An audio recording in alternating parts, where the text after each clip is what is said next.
So, friends, welcome to Wellness by All Means Forum, where we interview the heroes of Silicon Valley and people who have really done some great work at their own pace. So, today we have a wonderful gentleman who is a hero of Silicon Valley.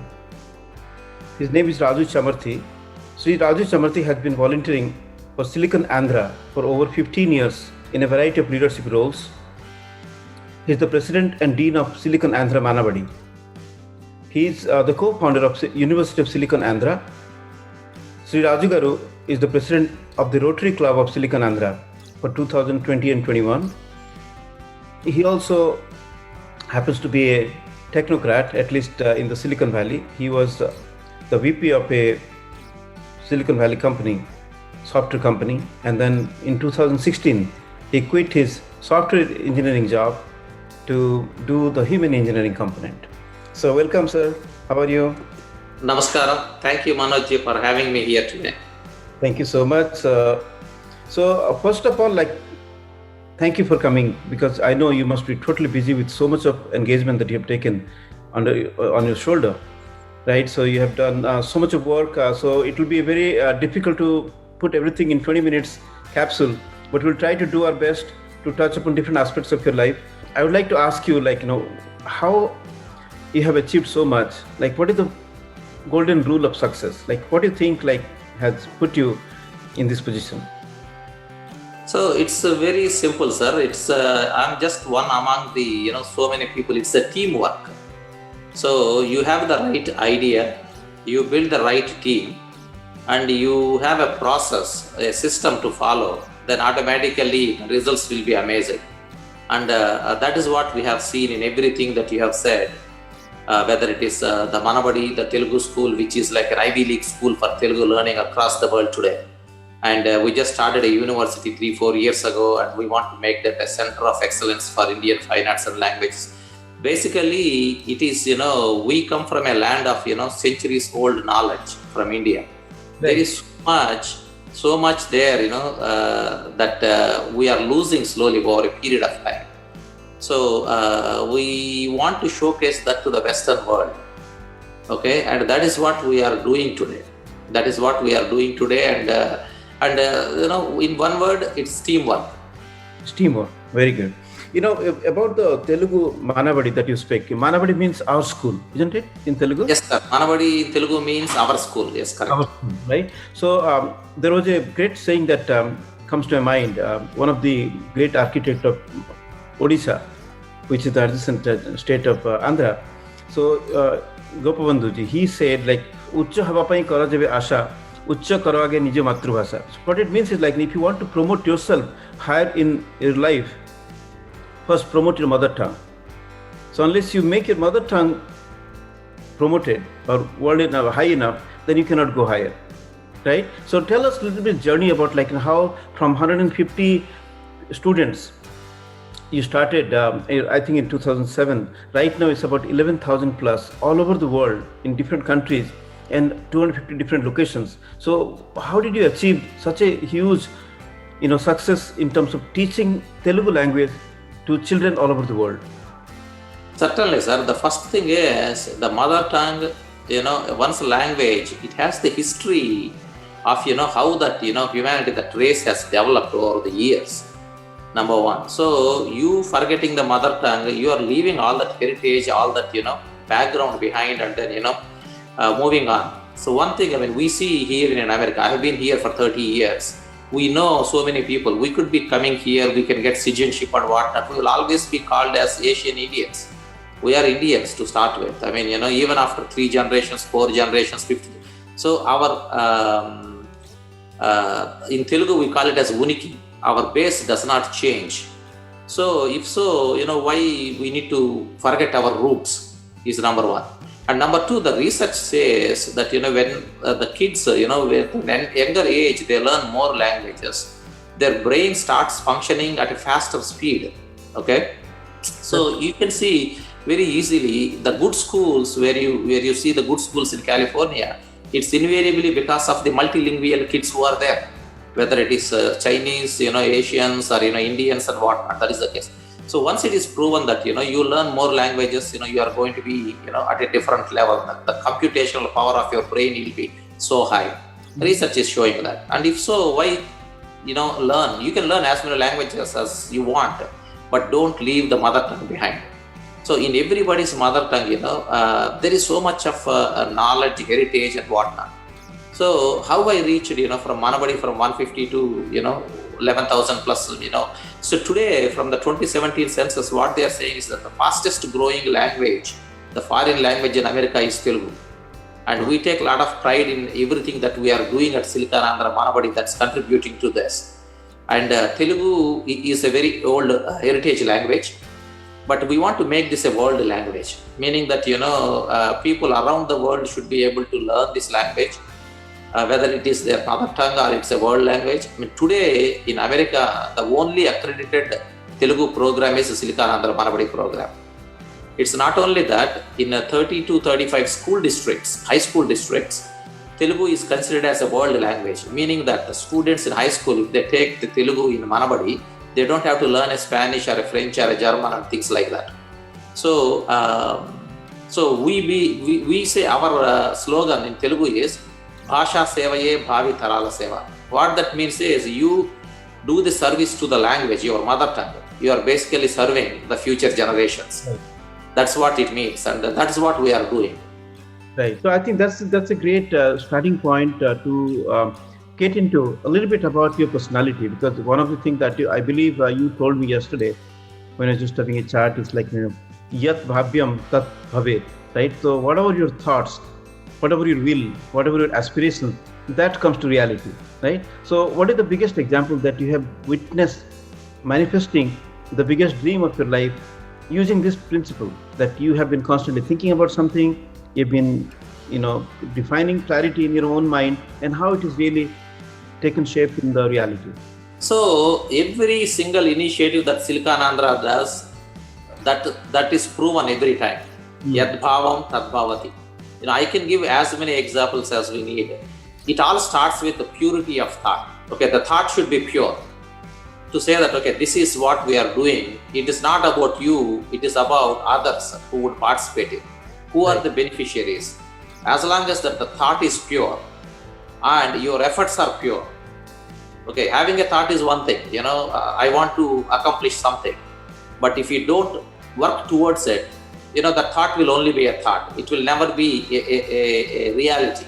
I can give you a couple of examples. In 2009, we did something called Annamacharya Laksha Galarchana.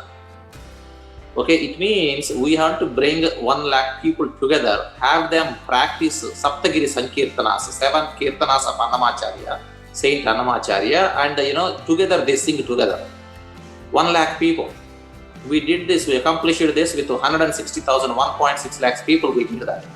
So when we started it, Saptagiri Sankirtanas have been there for a long time. Tirumala Tirupati Devasthanams have a separate project, Annamacharya project, promoting Saint Annamacharya's Kirtanas, in the wider, communities. But what we accomplished through that event was a tremendous impact. So what that proved to us is, you try to do something good for the others, there will be people, they will come together with you, and then they will make that initiative successful. It was a hugely successful thing, hugely successful. Number one. And number two, just last weekend, we did another Lakshagala Parayana, Sri Hanuman Chalisa Lakshagala Parayana. That was another huge example. The third one I could quote is, in 2016, we have been working for 2-3 years in starting a university to focus on Indian fine arts and languages. It's a very unique university. Never, in the past, such a university existed in America. And finally, we got the approvals from the California government. And once we got the approvals, sometime in April, we didn't have any money, because we always do so many activities. We are always short of money. We are a non-profit 501c3 organization. And as soon as we got the approvals, we wanted to buy a building for the university. So we saw a building right next to 880 in Milpitta, center of Silicon Valley. Right. It was close to $5 million. We had no money in the hand, and we had 60 days if you want to go close it. Wow. So our thought was pure, our execution was pure. So we accomplished it. And on October 2nd, Gandhi Jayanti day, we did the housewarming and then opening ceremony of the university building. So what it says is, we Indians have been coming to America for a good part of 4 or 5 decades and excelling in everything that we do. But the gap has always been there. We don't have an academic institution that promotes the Indianness, the Indian way of living, the Indian fine arts, the Indian culture, the Indian art forms. Like the real wealth is our culture, is our heritage, is the Indian treasure. The real thing is about preserving those culture and heritage. I think that is one of the things that you have named one of your programs called Sampada. That the real wealth is about teaching people about the folk arts, about classical dances, about music, about art, about culture. So that's the real wealth that you consider, right? Yes, sir. No, I mean, it's really true. See, what does, as a human, what does one need? The one thing that they would need is happiness. Mm-hmm. And the happiness is something that you will not get from wealth. Okay, there are billionaires who are unhappy. At the same time, there are people who are very poverty below and all that. They're very happy. Right. The happiness is something that comes within. So that kind of happiness, that way of living is what we need to teach to our next generations. Right, totally. And certainly the heritage that we have is very rich. The art forms, whatever the place you are from in India, whatever the language your mother tongue is, that is something that would get them closer to that happiness. So let me ask you this one. While working with so many volunteers, like thousands of volunteers, that you have built itself, I think 1,700 or 2,500, I don't know the number. The real volunteers who are working for Telugu Manavadi or Silicon Andhra or all the different non-profit organizations that you're leading for such a long time. So in that course of time, like you must be coming across a lot of negative elements or negative forces, adversities in life, right? There are a lot of things that you may not have a time to deal with. How do you really deal with those kind of negativities or adversities in life, still go ahead with your dream, with your... It is very simple, sir. It is very simple. So again, I'll go back to that one example and then I will talk a little bit more. When we did that Lakshya Galarchana in India, we went to so many people to support us, big corporates, big high net worth individuals. So they basically said, hey, you guys go to America and then, you are in a different world. Here, when we do this kind of an event, not 50 people show up, and those 50 people are friends and relatives of, the people who are performing. How are you going to bring 1 lakh people? Right. 95% of the people had this kind of a feedback. But we believed in what we were doing. And it was like a wildfire. After our Independence Day, our independence, the efforts, in 1940s and all. The one time that people came together where, it was not related to a movie thing or a political thing, for a common good of the society, with 160,000 people, that was that.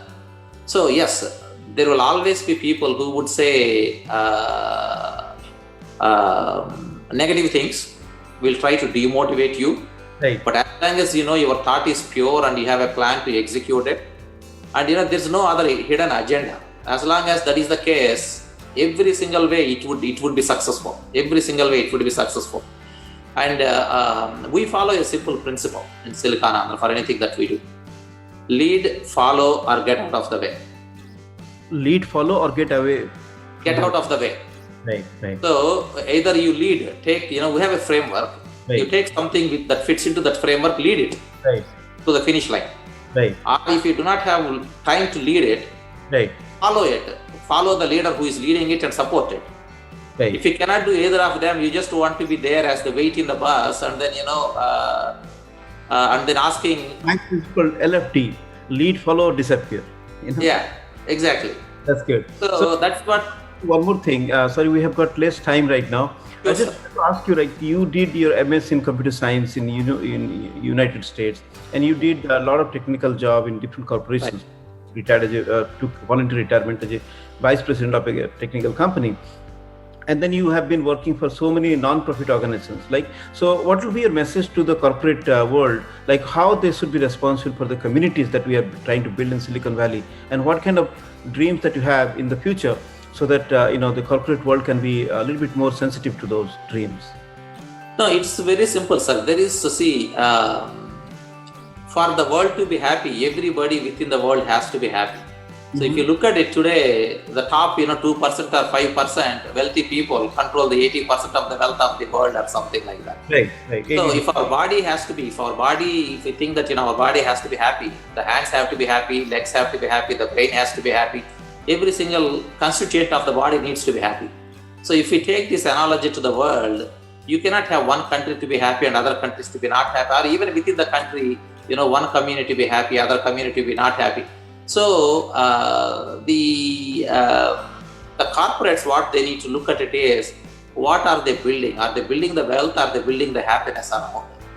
That's what they need to look at. They need to encourage the employees. I mean, some of the companies are doing it already, where they are actually doing some matching, corporate matching, when their employee goes and does some work for a non-profit in the form of either a time off, or in the form of some money to the non-profit. But it's very little. They have to make it a little bit more. Technology and advancements and all those are good, as long as we use them to uplift the entire humanity to the next level. We cannot leave people behind, and then only certain segments of the world, advance. So that is the one thing that, see, in the world today, there is no shortage of anything. The only shortage is with the true leadership. Right. You look at countries, here in America or elsewhere and all those things, everything is there. See, this world has given us, God has given us all the resources, okay, for everybody to be happy. Only thing is, the leadership is not, at that mark where they are utilizing everything for the betterment of everybody. With that single statement, I would like to aspire. I would like to have a, co-dream with you. In the Silicon Andhra University, one day we'll have the world's most prestigious leadership coaching program, like using applied aspect of yoga and mindfulness and all the different things that we belong from India, like the Indian heritage. That concept plus the Western management science and then different kind of things. Certainly, sir. We already have all of these in our, in our plans. The yoga aspects of it, the Vivekananda studies, there's so much that we could apply from the Vivekananda's preachings to the management styles. It's amazing knowledge that we have. Right. We need to nurture it. We need to pass it on to the future generations. So there is amazing potential. Sir, I really like the way that you start with an answer. Like whenever I ask 3-4 questions, I think you start with, it's very simple, sir. I really like that component of the very simplicity of that personality that you have. Like everything in life should be simple, because as long as you have aligned your goal, your dreams, your thoughts to the larger good of mankind, to do something good for the community, and you have got a very clear thought of that, and then as you said, if your feelings, if your thoughts are pure enough, and if you learn how to structure yourself, how to organize yourself, and how to just go with the flow, I think the success will definitely come into everybody's life. And I think that is a great, learning point from you, because I believe that everybody is a hero in their own life, and everybody has something to contribute back to the world. So what will be your last parting statement for the world? Like how in the COVID-19 pandemic situation, what exactly we should do to thrive, to be successful in life? Very simple thing, sir. We need to let the self aspect of, the thing go away. Yeah, it can be there, but always think about the person next to you. If each person helps the next person, I think half the people would be happy in the world already. So it's very simple. Have a goal, have something that, benefits other people, and work towards that goal, and certainly that is how, if everybody around you is happy, you're always happy. So make people around you happy. That is the only goal. I think that's very good. I think the core message has been again happiness. I think if you really work for happiness, not just for wealth, everything else will come. Sarve bhavantu sukhinah. That's Yes. it is like, may everybody in the entire universe be happy. Thank you very much, sir, for your time, and we look forward to see you again. Thank you very much, Manoj ji. It's really happy and my pleasure to be on your channel here today. You do an amazing things, with the community, helping them, with so many people, getting them better with their health, and then this yoga thing, and then, and it's wonderful knowing you, and then, I appreciate all the work that you are doing. Thank you so much, sir.